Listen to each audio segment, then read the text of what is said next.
Seiring Larik Ama Naina Babo Kadino have the Seiring Amakatan Naina Gaduniva, Seiring Larik Amakak Naina Badabhava, Aibagi Masak Maguna se Equina, Utopangam daba, Yamwa Bahaitareko, Aibagi Magi Masak Magun se, Seiring Larik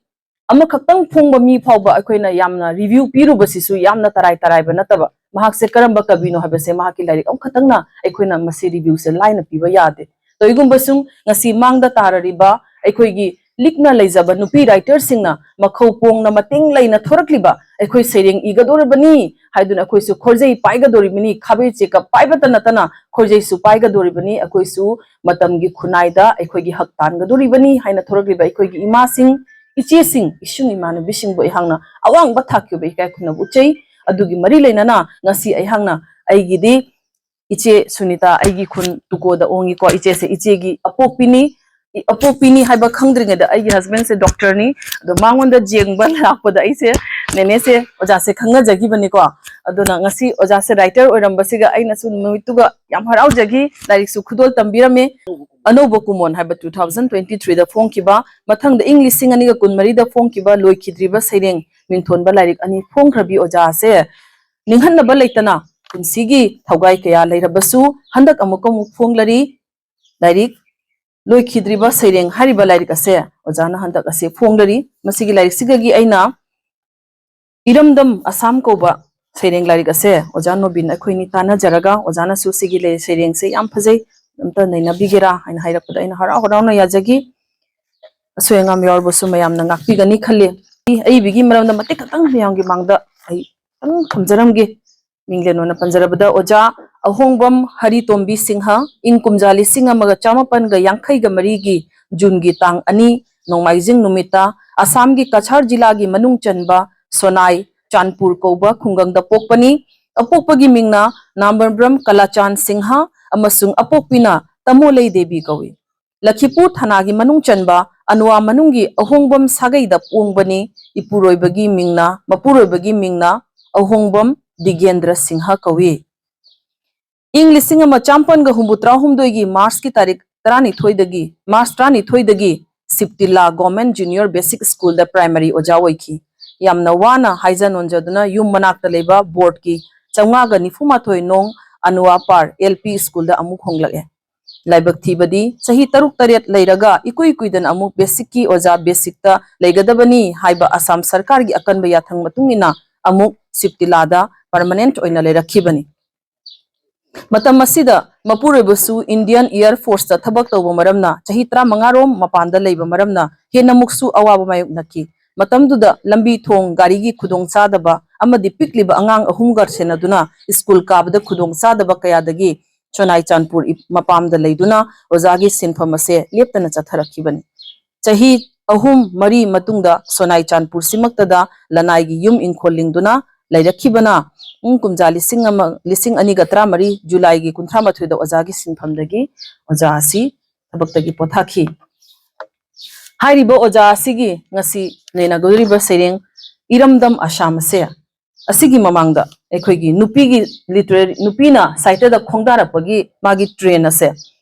Yam Samlapna Hirabada, Oza Tarangbam Sanamachase, Mahaki, Mahakna Ihanhana, Mahaki saying Lari. While Sangi Ator Gulab, Hariba Sering Larik Adwa, Maduna Equigidi, Ivana Maira Paiduna, Madugi Lamyanbi Oiram Mabani, Madugi Matunda, Matang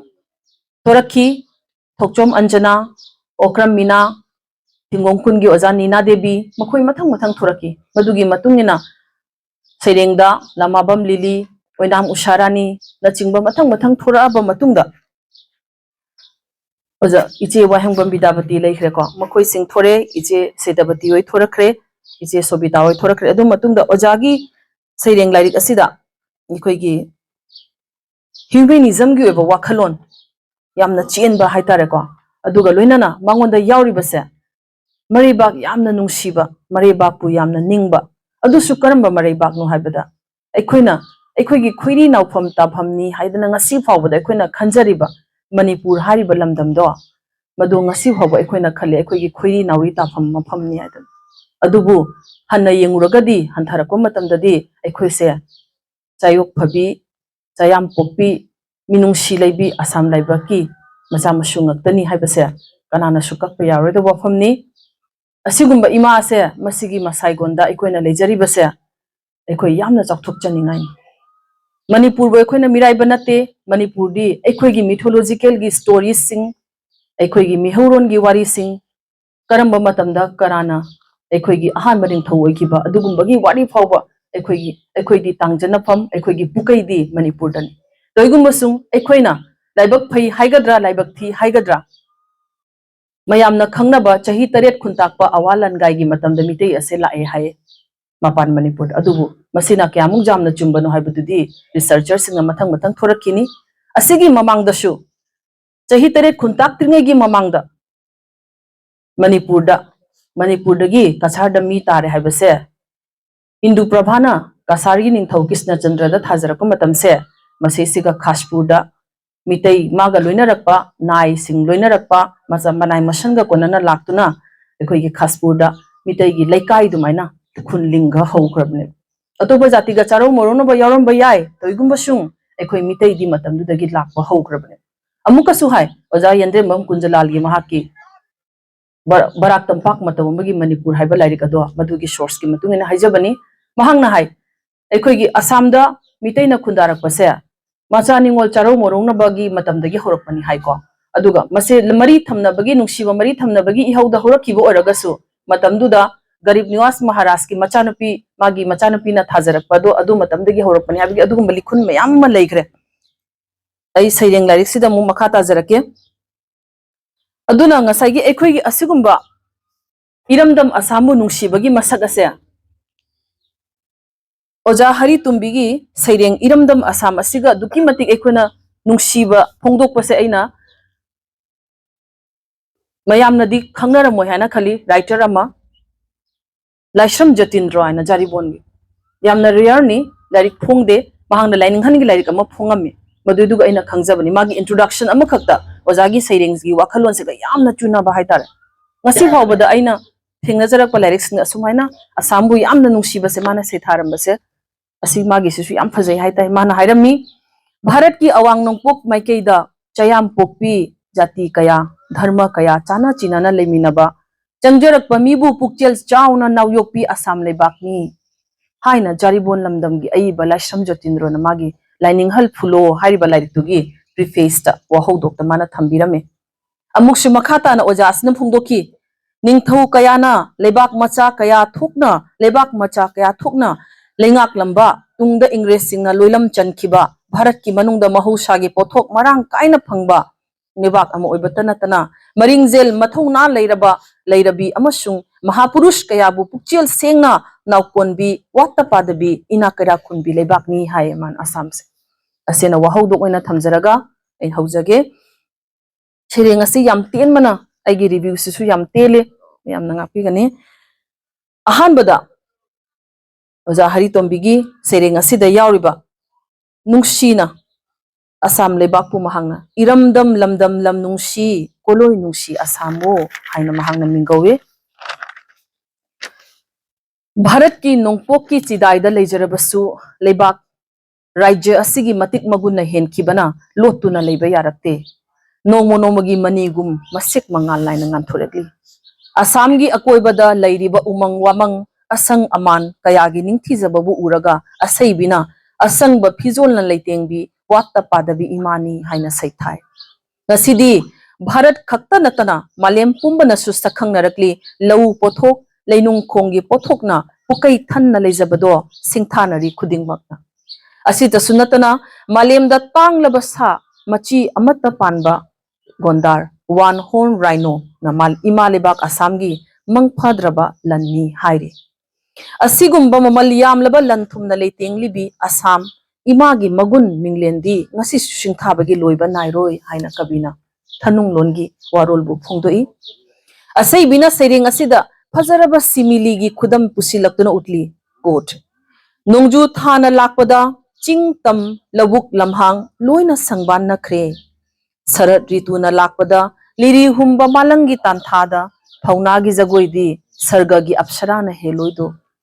पलेमगी निंगथीरा सक्तंबु लोइंगमगनी Kanana सैथाबा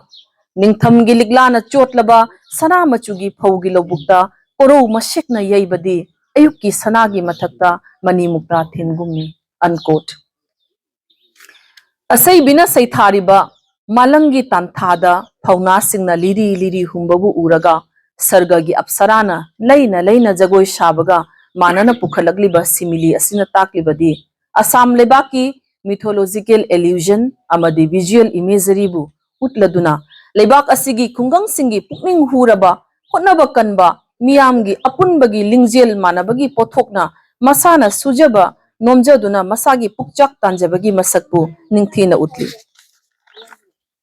सैथाबगी लोइबा नाररोइदबा Imangi सेंगलबा शक्तंबु असैबिना निंगथमगी लिक्लाना चोटलबा सना मचुगी फौगी लौबुक्ता कोरो मसेकना यैबदी सनागी मथक्ता मनी मुक्ता थिनबगुमना फजै हाइना image अमा सागतली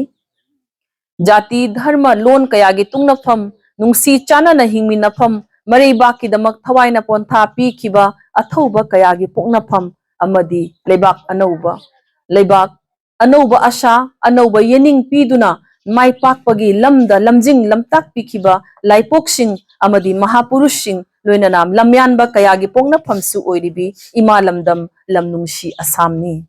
अशिगुम्बा शांतिगी दीप ओइरिबा लमदम असे कबीना पोकचबा फंगजबा लमदम असिदा कबीना पोकचबा फंगजबा कयागी मतिक लाइबक फबा हायरदुना लेबाक असिबु शेंगलबा लाइफमनी हाइना सैथारी coat सहित कयागी पोकनाफम लाइपोक कयागी हौरकफम सेंगलबा लाइफमनी नसागिदी पलेमगी तंपाकता पोकचा हिंगजबा लाइबक फैदा अखोइसे नुंसी नोलुक वाखलतना हन्ना खुरुमजै असी हायरगा यहाकी रिव्यू असे मतंग असे लोइसिनजरगे इमागी सैरेंग लाइरिक मथंग पुथब फोंबिरखो खुद लेप्तन इबिरखो नचासिंगना खौरांना ngaijari मथंगी एडिशन गी दमकता इमाबु मतम पुनमक्ता नादे येक्तना तिंजंग काइजंगदना पुंसी चरई सांगना Panba ngamnabagi damakta taibang mapugi mafamda thongni jari puno puthagachim